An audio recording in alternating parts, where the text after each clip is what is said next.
And I have to say, something that stuck out to me at first, and that you will in all likelihood hate and disagree with.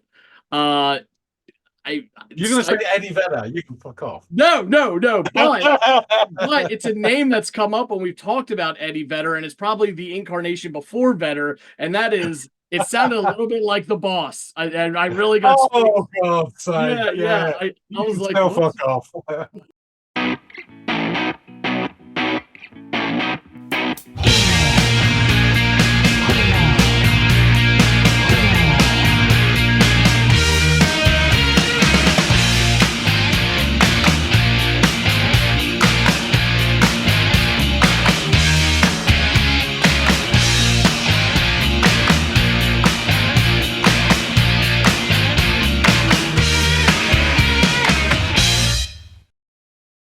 Hey everybody, welcome back to another episode of the Audiophiles. It's Andy, it's John, and it's time to listen to some music. John, you're up to bat, and I've already got a haunting suspicion that I know what you're going to be offering up based off the album that hangs behind you. Are we going to be checking out some more REM today, man? Well, look at you with your observational comedy. Yes. Yes, we are. We are returning once again to that extended jazz funk odyssey that is REM, the Yeah, IRS years. jazz funk is the first thing I think of when I think of Michael Stipe and them boys. um, Go Yeah, ahead. it just always, sorry, like jazz thing. It just always reminds me of Spinal Tap. Right towards the end of the film, they do that jazz festival, and here's this jazz improvised song. I wrote this. I love that gag. Anyway, so yeah, I'm cheating a little bit. Well, I'm not, but so we're going through the IRS albums by REM, and this album, Dead Letter Office, is actually a compilation, which I will speak more about. But I think for a lot of REM fans, it's an album in its own right in terms of the quality of the songs on there. It's superb. So we have a track for you, which I have mentioned before. And we'll get into that later. And the track is Voice of Harold. Okay. All right. I don't remember much of our discussion on Voice of Harold, if I'm being completely candid. Uh-huh. So, that being taken into consideration, I feel like I'm flying pretty much blind here, aside from knowing a little bit about REM and some of their tracks. So yeah, let me go off and listen to this one and come back and let you know what I think.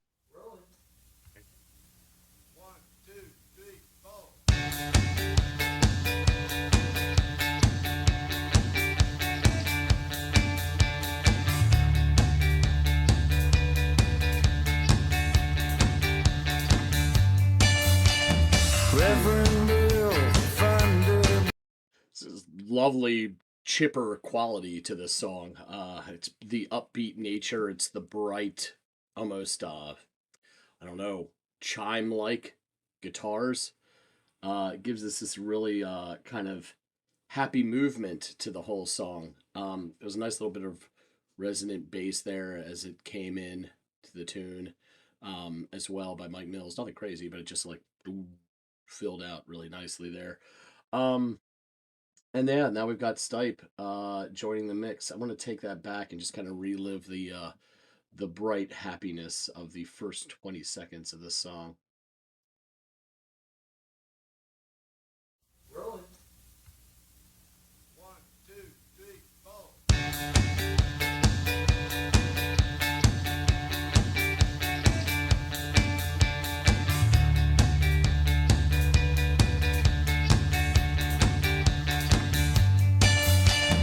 Reverend Bill Funderburg says he cared that much for me. Charles Surratt introduces his own composition. On Calvary for me the joy of knowing. I mean, there are shades of Stipe's like natural voice to this, but it sounds like he's I don't know. It sounds almost Heartlandy or something like Springsteen light or something like that. It's an interesting delivery by him, one that is a little bit different from what I'm used to. He's usually either really reserved in the early stuff, or when he goes for it, he can be a little like, and it sounds good, but he can be a little nasally. which I think is just one of those like delightful imperfections in his voice that actually is kind of endearing. But this is like an affected almost accent that he's delivering it with. Yeah, interesting. Interesting. Jesus is a song of pure delight featuring John Barbie. The pure tenor quality of the voice of Harold Montgomery gives a special interpretation to the grand. Oh, him, your rugged cross. Chill bumps appear and I am frozen in the web they weave as they reveal their innermost selves with the outpouring of their hearts. On and on. Like that, the outpouring of their hearts. That's not how I would have expected that delivery to be. Yeah, it's almost like southerny, heartlandy, and it's interesting. I don't know why he's doing it, but I'm sure that there's a reason. Also, like it sounds like he's reading like a music review or something like that, like from an article. I don't know. Interesting choice of lyrics as well as delivery. John's gonna have to fill in some blanks for me on that. Songs roll on and soon you are caught up in the sermon, each rendition as you come to feel the devotion. I like that bass. It was fleeting, but it was just a moment in time. But I love the depth and richness to that tone. In the sermon, each rendition as you come to feel the devotion, dedication that is poured forth. Suddenly, you know they're real, they mean it. Let your light so shine could not be more aptly applied as there shines a light from heaven on your heart. Through their singing as an artist, Rhonda Montgomery exemplifies piano artistry.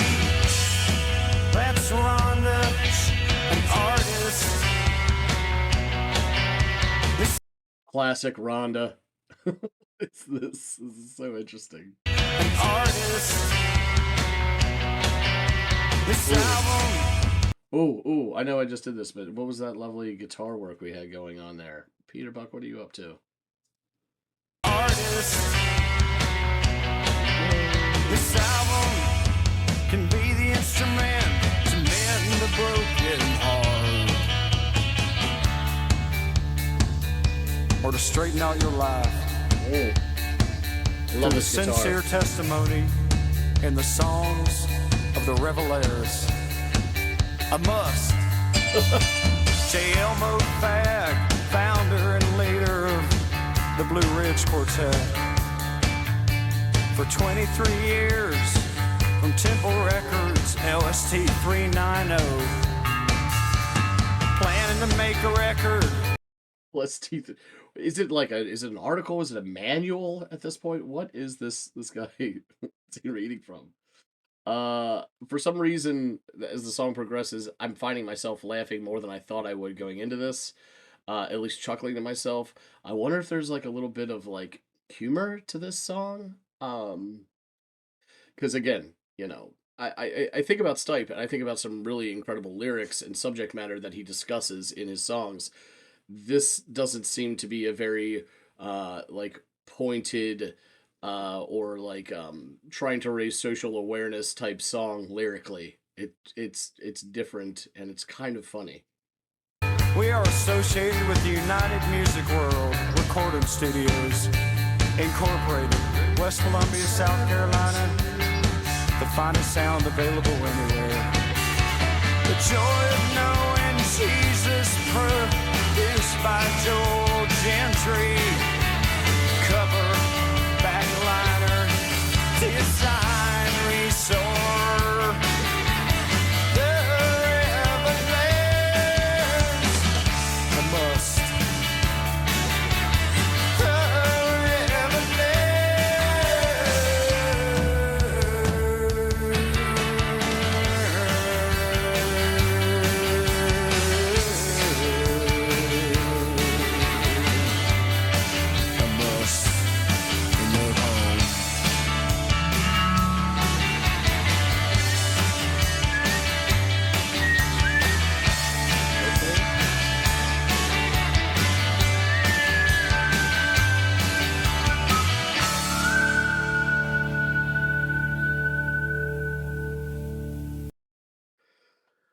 Yeah, that was a lot of fun in that I found humor in it, and I'm not even exactly sure why, other than the lyrics seem, I don't know, apropos of nothing, but they're funny.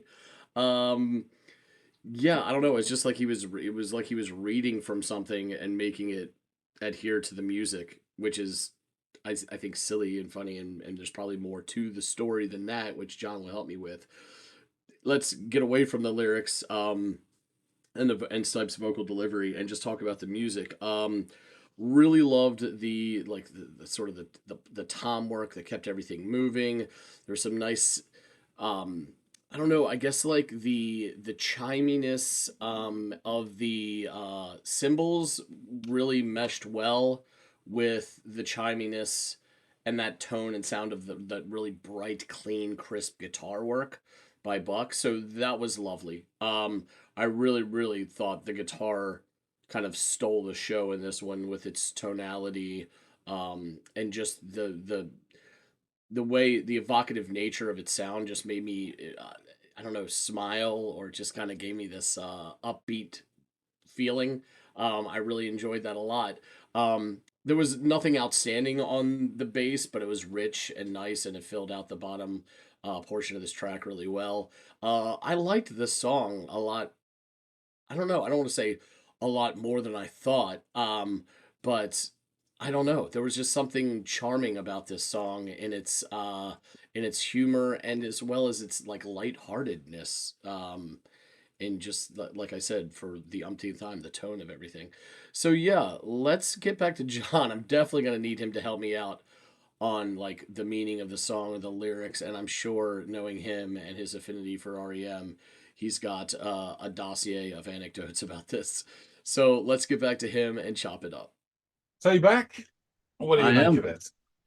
Man, what do I make of this? It was such an interesting dynamic, like of like the enjoyment that was very easy to attain through listening just to the music, right? And then sort of the comedic, dare I say comedic entertainment that I Mhm. got from the lyric, not only the lyrics, which seemed interesting, and I'll get into those a little bit. You help me clarify some things. But also the way that Stipe delivered this, like his voice in this one was really interesting to me. Um, Yeah, a lot of range in his voice. He really put some different bits into it. well, he put some Yeah, different bits into it. It also sounded like, and I'll get into it, but there's this affectation to his voice as well, which yeah, yeah. is unheard of for me, In just other stuff. in my peripheral knowledge of Stipe and his vocal delivery and the evolution of it. I didn't know that there was this part of it, right, that existed. And maybe it's a one-off to really and help encapsulate what they're going for in the song, which is kind of what I've resigned myself to believing, and hoping that maybe you can clarify or correct me on that. But it starts off as this undeniably chipper sound to this song.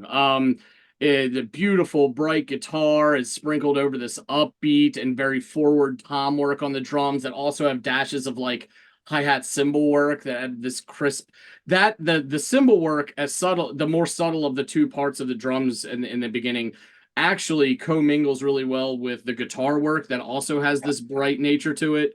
And the toms are just kind of like, we're moving, we're moving. So you get like some life from the tom work. And then there's, I get almost chime like guitar strumming heralds the entry of Stipe's vocals.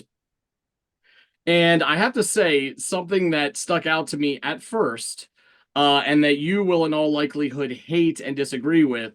Uh, I You're going to say Stipe, Eddie Vedder. You can fuck off. no, but it's a name that's come up when we've talked about Eddie Vedder, and it's probably the incarnation before Vedder, and that is, it sounded a little bit like the boss. I really got Oh, God's sake. yeah. Yeah. I You was can like, tell fuck off. what's he doing here? This is like, it was shades of Heartland and shades of like Southern kind of drawl to his delivery on this one. Now, it does change as the song shifts to the chorus, and Stipe places slightly more energy and urgency behind the delivery, at least in the beginning portions of the chorus. Um, but this and to be fair, as the song progressed, I caught bits of like his actual voice because he's got a little bit of a nasally thing going sometimes when he delivers, especially when he goes for something. So I could hear him behind it, but there is this affectation applied to his voice that again is somewhere between like southern and heartland kind of like rock or country-ish or whatever Americana type sound. And it's an interesting choice and one that I have to believe was done on purpose, with intent. And after the fourth line of the second verse, as you come to feel, there is this nice little bass bit by Mills that fills this gap quite nicely. And I think it appears later in the song as well. And I liked it there too. I really did like that bit, as fleeting as it was. And around the 2:12 marker, Stipe begins complimenting a one Rhonda Montgomery on her artistry on the piano. And just after that line wraps up, Peter Buck plays this fleeting little guitar lick. And it's almost for the first time in any of the parts of this song, it's got this somber quality to it. Like he goes into a minor or something like that. And it's honestly really pretty. And I was sad to see it come and go so quickly because if that did that for another 4 repetitions or something, I would have really felt that I got my fill and got to like truly absorb it. But I liked it a lot regardless. And the song is pretty straightforward in its composition, like musically. It's very pretty, it's very straightforward. The guitar has such a crisp clarity to it, and the bright and long and that is bright and long with the drums that gives the song some movement. But the lyrics coupled with the vocal delivery sound to me to be like a piss take. Like I don't know. The video goes the video along with it goes like it shows the lyrics and that they're from something in print. So I'm thinking that this is like an article about a song or an album but there's also like weird parts that no article would include, like the LST 390 bit like that we don't need to include. So I don't know what the fuck this is from. It's like from a manual, also an article. So it's like the two things put together. But there are these really lines that had me laughing out loud were like a must exclamation point. The LST 390 again, and that's Rhonda, an artist. Also really made me laugh out loud. So I'm slightly confused, but admittedly interested in the inspiration and the origin of the lyrics and why REM did what they did with the song. But musically, it was a nice, clean, crisp sounding tune. I really enjoyed it a lot. The guitars and the drums really shine for me. Mills had his moments, but this wasn't, I don't think, a bass-driven REM song, which there are plenty of. I know and have evidence of it. This just wasn't one of them for me, anyway, at least on one listen. But the lyrics, man, I don't know what Stipe was doing, if this is all a laugh for them, and that we all get too once we listen to it, and I get the backstory on. But I'm already laughing at it, not knowing what the fuck they've done here, but knowing that they've done something. So help me throw in some spackle here on these gaps. Okay, so I'll go a bit about the album and then I'll go into the song. So this is the third to last outing on IRS. After this comes Document, and then they put out Eponymous, which is another compilation album, and that's your lot. It is a collection of B-sides and some oddities as well, and it's quite nice, like they did in Light Switch Pageant. The first side is called Post Side, and the second side is called Script Side. There's some really awesome songs on this. So Crazy they do, which is a Highland cover. B-side of Wendell G. It was Crazy. Really one of my favorite REM songs that isn't by REM, if you know what I mean. They do 1, 2, 3 Velvet Underground covers on this album as well. There She Goes Again, Pale Blue Eyes, which is heartbreakingly beautiful, and Stipe's lyrics are just his vocals, sorry, are just wonderful, really gentle and poignant, and Femme Fatale as well. They do, and then some original stuff for theirs, including Burning Down, this one, Burning Hell, White Tornado, Toys in the Attic, which is an Aerosmith cover. That's a really good version. Ages of You, Wind Out's really great. Rotary 10 is like almost like a spy film tune. Bandwagon, Walter's theme, which was an attempt at a theme to, I can't remember if it was a burger place or something like that. And then the last track is a drunken version of King of the Road by Roger Miller. And it sounds like they're drunk. I mean, it's pretty awful. So there's some great liner notes on this from Peter Buck, which I've sort of written down. And he is the intro to this album he's written. Bear with me because it's longish, but it's worth listening to. He says, "I've always liked singles much more than albums. A single has to be short, concise, and catchy. All values that seem to go out the window as far as albums are concerned. The thing I like best about singles is their ultimate shoddiness. No matter how lavish that packaging, no matter what attention to detail, a 45 is still essentially a piece of crap, usually purchased by teenagers. This is why musicians feel free to put just about anything on the B-side. No one will listen to it anyway, so why not have some fun? You can clear out the closet of all failed experiments, badly written songs, drunken jokes, and occasionally a worthwhile song that just doesn't fit the feel of an album. This collection contains at least one song from each category. It's not a record to be taken too seriously. Listening to this album should be like browsing through a junk shop. Good hunting." So this track is an outtake from Reckoning, their second album. And the scenario at the time was Stipe had did relentless touring and then came into the studio, and Stipe felt absolutely sort of worn out. He was withdrawing into himself, and Don Dixon, the producer, was getting really frustrated with him. So within the recording studios, I think it was like on some up in an attic or something, but he found this old vinyl album, and he made him read out the lyrics from the back of it just to get him to open up. So Stipe read the liner notes on the back of this, gospel album, "The Joy of Knowing Jesus" by the Revelaires, read through it once, and then sung. So the music, all the music, and I believe the backing vocals as well, was already done, and he's just laying down a vocal track on top, and that's where you get these curious scans.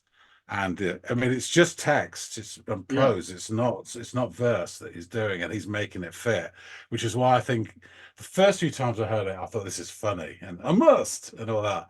And then as you listen to it more, you actually realize some of it's genius the way he does it. And he does do light and shade with his voice, and he takes on this persona at points that's almost like, Baptist preacher, and that's that affectation in his voice. And this is why I dug this video, because I'd never seen this up until about a year ago, which actually is showing the text from the actual album itself in the video. So then you're getting what he's reading. Okay. And the notes are just absurd, the way they're writing about themselves. This is their own words. It's like a fanboy writing the review for the local exactly. school paper or something like that. And they're really leaning into the spiritual kind of like overwhelming sensation they got when they listened to what is their own shit. I guess if that's what they're doing. I've got the lyrics, so we'll get into that. But yes, but that's their marketplace, isn't it? And so it's totally appropriate to that. But for someone like yourself or myself, it's so over the top, it's unbelievable, which adds to the joy of it to me. This is probably, people will hate me for saying this, but this is probably in my top 5, if not top 3 R.E.M songs. I have just so much love for it. I really do. Now, the original is called Seven Chinese Brothers, and it's a great song. And you're right, that bright, sparkling, I mean, the guitar and the cymbal work to a certain extent almost sounds to me like icicles on the top of roofs or something. It's just it's really, really crystallizing or something, you know what I mean? Yes. And then when it goes into that bit you say about going down, and go doon, doo, doo, doo, and there is this sort of like, oh, there's something all going wrong here musically. It feels like it's just taken a turn, like, the boat's just gone sideways and there's a wave coming or something. There's all these water elements within Reckoning, that theme going through the album. It's a great song, but even though this is a throwaway voice exercise to get him to open up his vocal cords and actually bloody sing out loud for once instead of mumbling like a tit. I think it becomes a triumph in the end, and with the backside and everything, I just love it. So there you go. And I'm sure lots of R.E.M fans will disagree with me or agree with me. I don't know, but everyone will have their own opinion. So let's get into these wonderful, dare I say, call them lyrics, these Please. line notes. And I'll try to scan them in the way he has, but I'm no Michael Stipe, that's for goddamn sure. So, Reverend Bill Thunderbunk sings, "He cared that much for me." Charles Surratt introduces his own composition. "On Calvary for me, the joy of knowing Jesus" is a song of pure delight featuring John Barbie. The pure tenor quality of the voice of Harold Montgomery gives a special interpretation to the grand old hymn, the old rugged cross. Chills bump appear, and I am frozen in the web they weave as they reveal their innermost selves with the outpouring of their hearts. So really quickly, John, there's all this they that's happening in these like lines. The Revelaires. But isn't it not a member of the Revelaires who's writing this about them? Or I have no idea. I imagine so, yes. Of course, it must be. They hardly got the. I doubt they got the money to pay other people to do it. So, you know. It's just so. And this is probably I don't even know the label, but perhaps it's the guy who owns the record label, who's also married to one of the Revelaires, sisters or something. It will be along those lines. But I mean, that is really, if I read that as one sentence, it's the pure quality of the voice of Harold Montgomery, gives a special interpretation to the grand old hymn, the old rugged cross. Chills bump appear, and I'm frozen in the web as they weave and they reveal their innermost selves with the outpouring of their hearts. So it's very over the top prose anyway. But it is, yeah. It's great. The way he matches it to music, I think, is just wonderful. On and on the songs roll, and soon you're caught up in the sermon, in each rendition, as you come to feel the devotion and dedication that is poured forth. Suddenly, you know they are real. They mean it. Let your light so shine could not be more aptly applied as there shines a light from heaven on your heart through their singing. As an artist, Rhonda Montgomery exemplifies piano artistry. That's Rhonda, an artist. This album can be the instrument to mend a broken heart or to straighten out your life. Through the sincere testimony in the songs of the Revelaires, a must. J. Elmo Fagg, founder and leader of the Blue Ridge Quartet for 23 years, Temple Records, LST 390. Planning to make a record? We are associated with the United Music World Recording Studios, Incorporated, West Columbia, South Carolina. The finest sound anywhere, available anywhere. The Joy of Knowing Jesus, produced by Joe Gentry. Cover, backliner, design, Resor. The Revelaires, a must. The Revelaires. I know actually you guys, Revelaires, a must in their home. now listening back, I think my favorite line now is "That's Rhonda." Like we all know, we all know Rhonda. We know Rhonda. That's Rhonda. That's her. Classic Rhonda. It is. Yeah. And so, for my notes, we've already discussed that. I just absolutely love it. It's funny, it's pithy, but he makes it work. Actually, but there is some talent in there to be able to articulate this text to fit. Shoehorn into this music that the band's created. It's funny and interesting. And if you got to remember, at the time, Don Dixon was trying to get him to open up because he wasn't singing properly. Yep. And this, is an amazing. And also journey through the song. He really does open. It's great. Lastly, from the liner notes, Peter Buck finishes with, as Jefferson, their manager, is wont to say, a little bit of and a whole lot of oh yeah. And I really like that phrase. Now, as the last note, I did go fishing for a vinyl copy of The Joy of Knowing Jesus by the Revelaires. I thought it'd be really funny if I could get a cheap copy and put it in my frame. Right. Yeah. Nothing's available, but it usually goes for upwards of 800 of £700 on Discogs. So this song has made it Yeah. popular. Yeah. Yeah. As a kitsch item to have in your collection, it would be great, but Yeah. it's way out my league. So It's there you kind of go. there's some irony there though too, because I wonder what this God fear seeming Oh, I don't know the band, but seemingly God fearing like evangelical act thinks of their song or their album being made popular by an alternative band led by an openly homosexual lead singer yeah. is probably I love that. I love that they have to sleep at night knowing that it wasn't their talent that made their album worth $800 an album. It was Michael Stipe and R.E.M. Yeah, infidels. Yeah, exactly. Exactly. There you go. So that's Voice of Harold, Still Our Office. A wonderful, wonderful album, and so just some really quirky stuff on there. But I mean, the more you listen to it, the more you love it. No, So this was a lot of fun.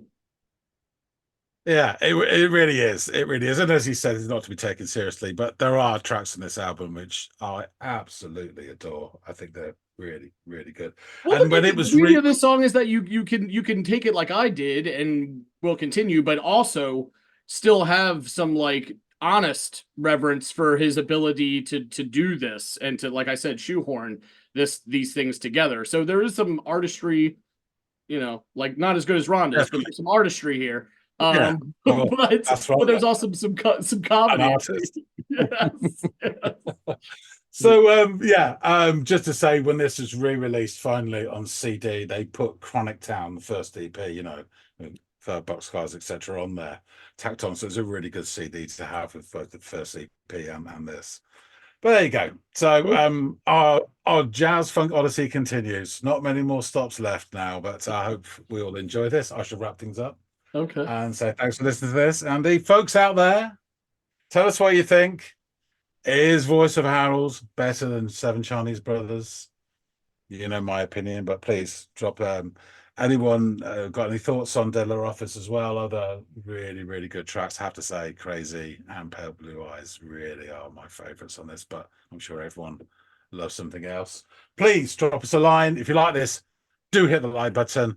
And if you haven't already subscribed, you've already missed out on the t-shirts for the Jazz Funk Odyssey of R.E.M, but you may, if you hang around, you might get the tea-towels later. So please do subscribe and support the channel. We do appreciate everybody who jumps on board. That being said, thanks again so much for watching, and we'll see all of you on the next episode of the Audiophiles. See you later, guys.